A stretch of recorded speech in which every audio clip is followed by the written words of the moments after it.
it'll search. stream. It'll most likely stream those. It will probably Yes. not No, download them. no, it also has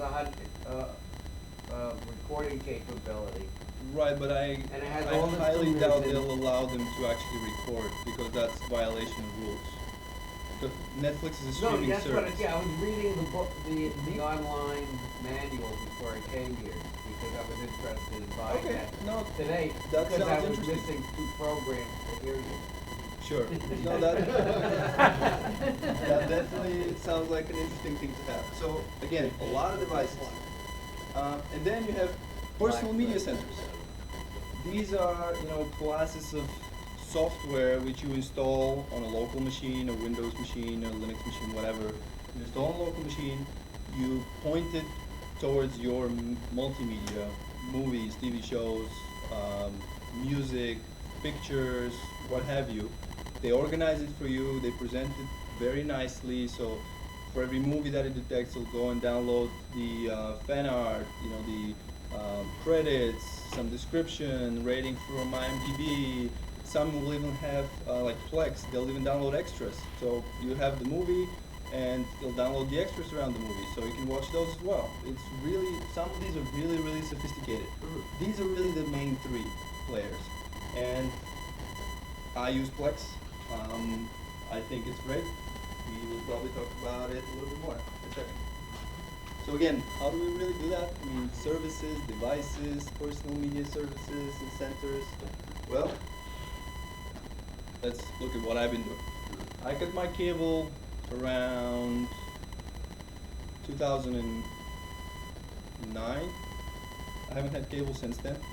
And initially, I had a TV with a Blu-ray player on it, and I had a Plex server for my personal information. At that time, there was Netflix already was picking up, so I was using that. The Blu-ray player, at that time, every single device maker was writing their own apps. They were doing their own interface, and all of these features are kind of side features to the main device, right? It's still a Blu-ray player, so it shows you all these Blu-ray related menus when you open it, and the Netflix stuff will be, somewhere like 4 menus deep. So, yes. When you say you're cutting the cable, what you're saying is you're cutting off the TV part of it. You're not TV cutting I off have the internet part. No. So yes, all of Okay. this, at all points, I have very fast internet. Right. This is key. You have to have internet to be able to download and stream, especially now, Yeah. because a lot of the services now only prefer that you stream the content instead of you downloading it. So this is my personal setup. I had Amazon Prime, so they had very limited selection of things. I don't think I ever watched anything on Amazon Prime at that time.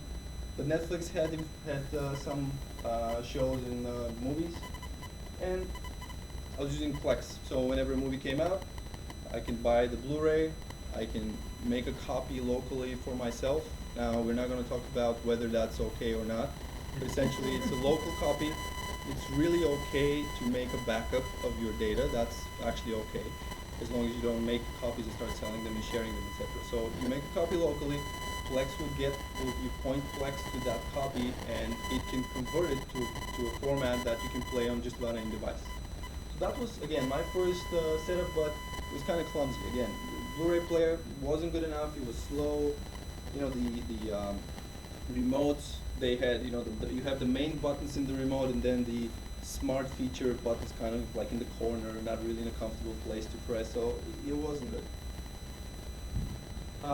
I remember a while ago we talked about small computers, right? And Raspberry Pi is a very popular one.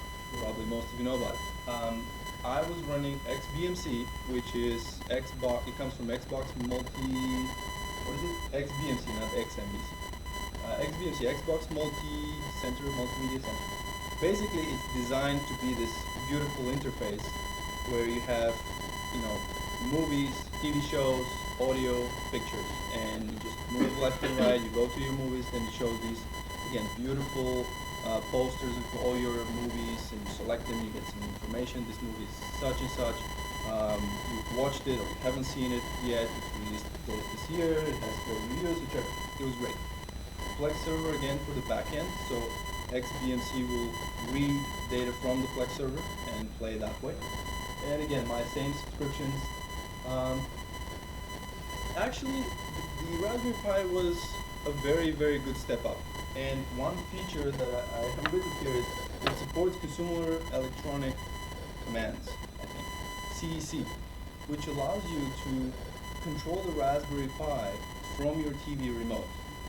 Basically, you plug in through an HDMI cable your Raspberry Pi in the TV, and when you press right on your TV remote, the TV sends a command back to the Raspberry Pi through HDMI and allows you to navigate it. So, there's something to be said about having a remote when you're watching TV, right? You don't want to be fiddling with a mouse or a wireless keyboard. You just want a remote. Now, is this the original Pi or the Pi 2? This was the original Pi. So this was the Raspberry Pi 1 revision B. So this was the one with 512 megs of RAM, because the one with 256, which is the very, very original one, $25 one, that's not really fast enough to play it. The Raspberry Pi 2 will have no problem doing any of this. I'm pretty sure about that. So yes, this was good as long as, one asterisk here, as long as your server is fast enough to transcode. What that means is, and it applies to your to the Blu-ray player situation earlier, a lot of these devices support a subset of what's called codecs for your multimedia. And almost all the sources at the time seem to deliver data in different formats. So one will be MOV files, the other ones will be MP4s, there will be H.264 encoded, others will be XVID encoded, or Vorbis or whatever. And no device seemed to be able to play everything at the time, which was very frustrating, because you'll find something that works on 80% of the stuff. You can watch Netflix, you can watch YouTube, and you can watch these 5 things off of your personal information, or personal, collection of movies. Very frustrating about that. So a little bit not fast enough for that. So I decided, well, I'm just going to make a powerful Raspberry Pi essentially. So I built a small computer, powerful modern CPU in it, gave it a bunch of memory, hard drive. It was great. Everything played flawlessly on it. The problem is, it didn't support that little thing which allowed me to use the remote. So the option was, yeah, I could buy some kind of IR receiver, plug it in there, and try and fudge some way to sort of control it. It didn't work. I was using a wireless keyboard which had like a little mouse pad on the side. So it was great for that, because first of all, it's a full-on computer. Whenever you want on your TV, you just open a browser, you can watch, you can browse the web, you can read your email or type an email on your TV. It's great if you have a big TV. But again, something to be said about that simplicity of having one remote, pressing the power button, and just watching. Right? This required, well, I need to start the computer, I need to wait for it to boot, I need to turn on the TV, then my keyboard needs to pair, and then, it was, again, not really the TV experience that you want to have. So this is what I have right now. I have a TV, I have a Roku as my main device, and the Roku is this big. It's sort of like the size of my fist. It's this big, a Roku 3, there's a Roku 4 now. And I also have a Chromecast. And the Chromecast doesn't really add much to the Roku, but it's a very simple device, and I'll show it to you in a second. Actually, I can pass it around. While I'm talking.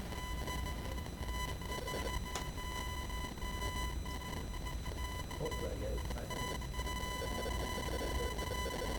So this is a Chromecast. This is a Chromecast 1. And this little guy is able to watch just about all of the stuff that I had on the services slide. This little guy, and the new version of this is now like a hockey puck sort of size with a little ribbon HDMI cable on it, and you just plug this directly into your TV. If your TV supports power over HDMI, you're done. If it doesn't, you plug it into the outlet with a supplied USB, 5-volt charger, and you have a smart TV. So any TV becomes smart TV. How much do you think this costs? $39. It's 35. If you're not shopping around, like if you just walk to a store and buy it, it's 35 bucks plus tax, something like that. I got 4 of these for $75 around Christmas.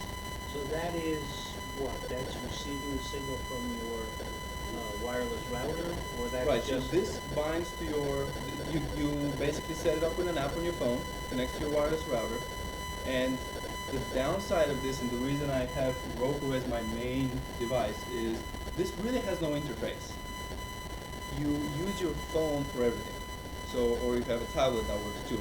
The way it works is you find the content on your phone, so you log into Netflix on your phone, and while you're on the wireless, a little icon shows up in the top, and you press it, and you can say cast to my Chromecast. You just press cast, and all of a sudden, the TV turns on. Actually, it turns on the TV for you via again CEC, HDMI CEC. Turns on the TV, switches to the HDMI input, and it starts playing. You can pause, rewind, scrub left and right what you're watching. It works fine.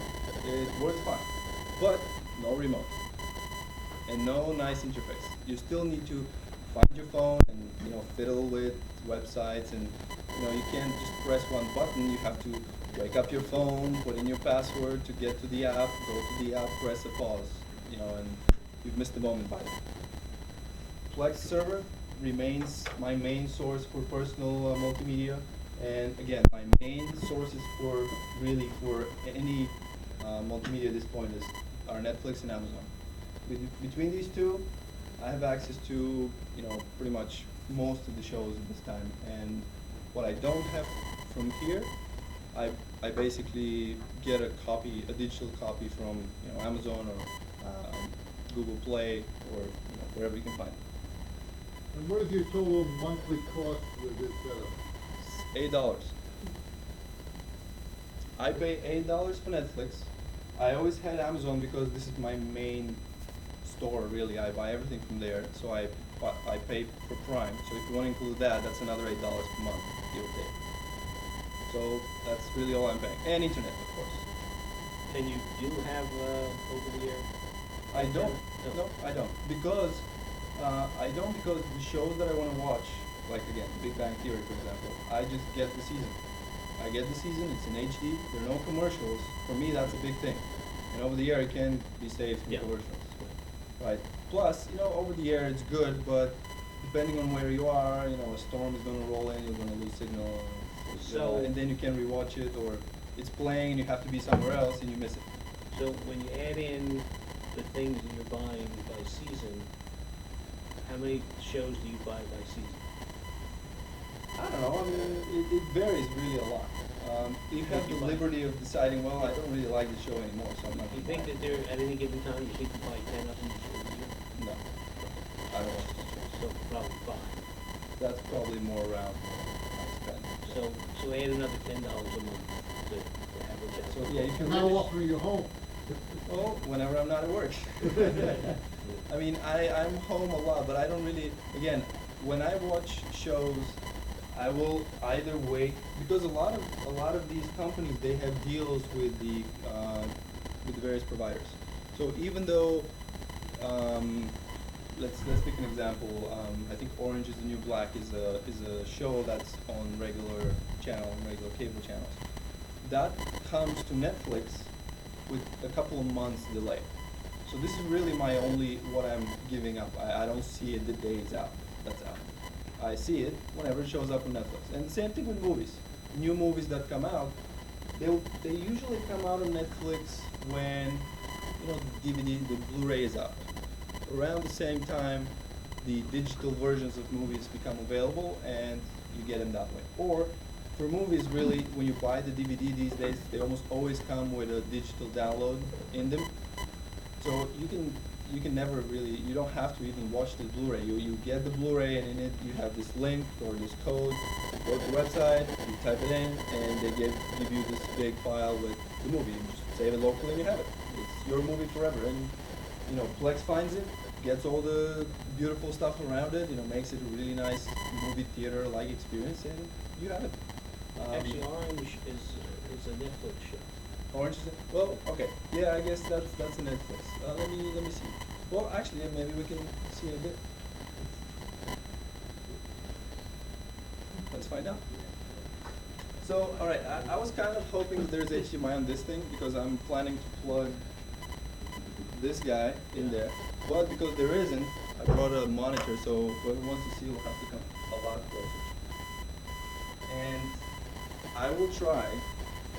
I'm not promising it's gonna work. I will try to plug this guy in this monitor, which is the dumbest monitor out there, and play one thing from Netflix, one thing from my home server, and maybe stream something from YouTube. Let's find out if it works. And I'm gonna use my phone as the internet source on top of that. There's Wi-Fi. There is Wi-Fi. You said it's a hotspot? Yeah, I'm gonna make a hotspot out of my phone with this guy. I We have mean, Wi-Fi here. I know, but you know, to save time on. Well, actually, if it finds it, maybe we can do it. So Are you the only one at home that uses this, or you have No. a wife or girlfriend? I or- have a wife. And what does she think? She's never complained. Does she have her own Because TV? mine, and watches mine her- is here, and she's giving me dirty looks. Well, Can she watch her program That's at the family- same time family you're watching business. your program? well, actually, you can because one can watch on the computer, the other one can watch on TV. That's the beauty of this. if Right? you A had lot two of TVs, then you would be able to watch. Well, you can have two TVs. If you have a TV in the bedroom and one in the living room, they both can watch at the same time. It's really not a problem. A lot of these services will allow you to stream multiple streams, as they call them, In at the other same words, time. you can distribute it to other places. It's not really even distributed. Every place it's its own control. So you play something and somebody else plays something else. I see. They're really not even related. And the only thing that's related is your login information to the service. It's actually really nice. And initially, yes, there was some backlash on, well, I want my Food Network, I want my TV. But after, you know, in 7 years, I think when I told her initially, well, you know, in a few years we're going to save such and such amount of money, which go ahead and spend on something else, well, half of them on something else. So now you can work? She agreed. But, yeah, so. Ernest, for example, I can be watching we have Netflix at home. We use Netflix at home. I can be watching Netflix on one television while Tina watches on another one. Now, she's using an Xbox as her interface, and I'm using my computer as my interface. Yeah, I'm so hooked into, ancient technology that it's a shifting, isn't it? The only thing is, if you have two people watching Netflix at the same time, you better make sure that your internet connection is fast enough for that. You know, but I record, if I wanna watch, I record, and then I don't watch the commercials either, but I watch 2 hours of news in an hour and a half and a quarter. But remember, So, if you're watching that on channel 2, 4, 7, that kind of thing, that stuff you're not gonna have access to unless you put up an antenna. Yeah. Well, that asks the next question. Do you have a switch someplace so you can switch from one to the other on your set? for antennas? Yeah, if you're doing over the air for a lot of stuff, and then you doing what you're talking about, for special stuff, you just have an AV switch. Right, you can do that, absolutely. Well, your other option, of course, is to have basic cable. You'll get all the local stations, a bunch of stuff you may or may not watch. Yeah. And along with, because you're gonna need to have that coax anyway to get your internet. Yeah. Is that it? Yep. So again, whoever wants to be able to see, have to come a lot closer. You want me to turn the light on? Yeah, it might help, at least the front lights. Well, we don't have a choice, it's slow. Alright, so here's my Chromecast that's connected. And right now, you know, when you plug it in, it just shows you, well, I don't have internet, so you gotta connect me to something. And it gives you this code. So you come to your phone, you open the Chromecast app, and you basically follow the steps. But in this case, I'm gonna save that and just open a hotspot, and hopefully it'll connect and show a pretty picture. And yeah. There you go, connecting right away, detected it.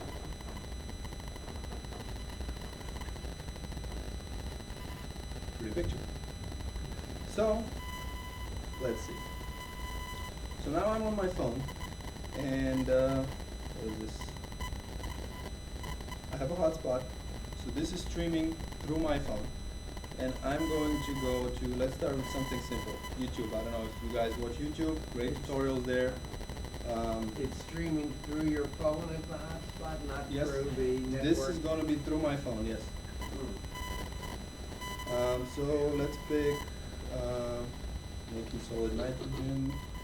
No, he's using his phone because he didn't wanna take the time to connect up. So, At this home is, he would use his Wi-Fi? this is playing on my phone now, and in YouTube, when you click, there's a little icon in the top right, and when you click it, cast to, and it shows the name that's over there in the bottom left, TV. I just hit it, fingers crossed it works. It switches to YouTube right away.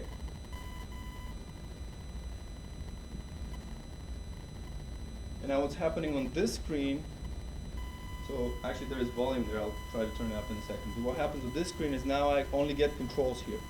So I can pause it, so now it's playing over there, I hit pause. Pause. I hit play, and it's playing. I can, scrub forward to like halfway. It spins a little bit to find its bearings, I guess. Well, again, this is going through my phone only, and Right.